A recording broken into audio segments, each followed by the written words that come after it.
தினம்தோறும் விளக்கேற்ற நல்ல எண்ணெய் இதயம் நல்லெண்ணெய். திமுகவை நான் வன்மையாக கண்டிக்கிறேன். முதல்ல அவங்க பெண்கள் என்றால் பெண்கள் தான், ரத்தமும் சதையும் நரம்புமான பெண். எந்த மாநிலத்தில் பிறந்தாலும் எந்த நாட்டில் பிறந்தாலும் அவள் பெண் தான்.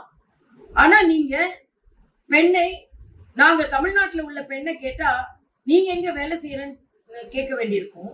வடநாட்டுல உள்ள பெண்ணை கேட்டா உங்க வீட்டுக்காரர் எங்க வேலை செய்ய வேண்டியிருக்கும்னு கேட்டு நீங்கள் பெண்களை இப்படி இழிவுபடுத்தினீர்கள் என்றால், நீங்கள் ஏதோ தமிழக பெண்களை நீங்கள் பாராட்டுகிறீர்கள், வட இந்திய பெண்களை இழிவுபடுத்துகிறீர்கள் என்று நினைக்கிறீர்கள்.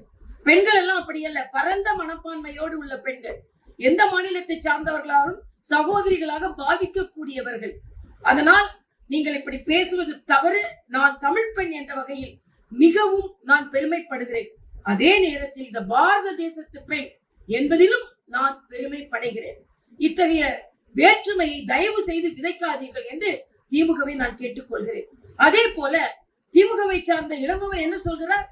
இங்கே பெண்கள் மத நடவடிக்கைகளில் ஈடுபடுவதால், மத நம்பிக்கைகள் இருப்பதனால், பெண்கள் வட இந்தியாவில் மத நம்பிக்கைகள் இருப்பதனால் பெண்கள் முன்னேறவில்லை, இங்கே மத நம்பிக்கை இல்லை, அதனால் முன்னேறுகிறார்கள். எப்படி நீங்கள் சொல்ல முடியும்?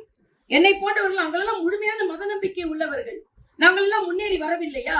இன்னும் சொல்ல போனால் தமிழகத்தில் நீங்கள் வேண்டுமானால் நீங்கள் நாத்திகத்தை பேசிக் கொண்டிருக்கலாம், ஆனால் உங்கள் வீட்டில் உள்ளவர்களே மத நம்பிக்கை உள்ளவர்களாகத்தானே இருக்கிறார்கள். அப்ப என்பதை நீங்கள் இப்படி இயற்கைக்கு மாறாக சொல்ல முடியும், சமூகத்திற்கு மாறான கருத்துக்களை சொல்ல முடியும்.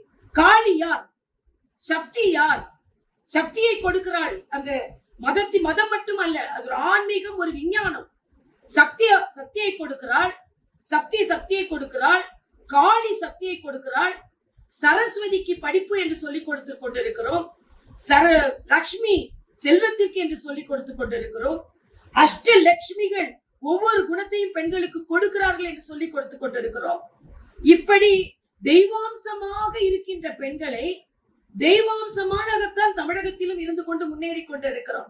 ஆனா ஏதோ தமிழகத்தில் தெய்வாம்சம் இல்லை என்பதை போலவும், வட இந்தியாவில் தெய்வத்தை நம்புபவர்களால் அவர்கள் பின்தங்கி இருக்கிறார்கள் என்று சொல்வது எப்படி நீங்கள் சொல்ல முடியும்? இன்னொரு நம்மை பெருமைப்படுத்துகின்ற நேரத்தில் இன்னொருவரை சிறுமைப்படுத்தக் கூடாது. அதை எந்த அரசியல்வாதியும் ஒத்துக்கொள்ள மாட்டார்கள், எந்த பெண்ணும் ஒத்துக்கொள்ள மாட்டார்கள். அதனால் இத்தகைய குறுகிய மனப்பான்மை கருத்துக்களை திராவிட முன்னேற்ற கழகம் சொல்லுவதை தவிர்க்க வேண்டும், கண்டனத்திற்குரியது என்பதை நான் தெரிவித்துக் கொள்கிறேன்.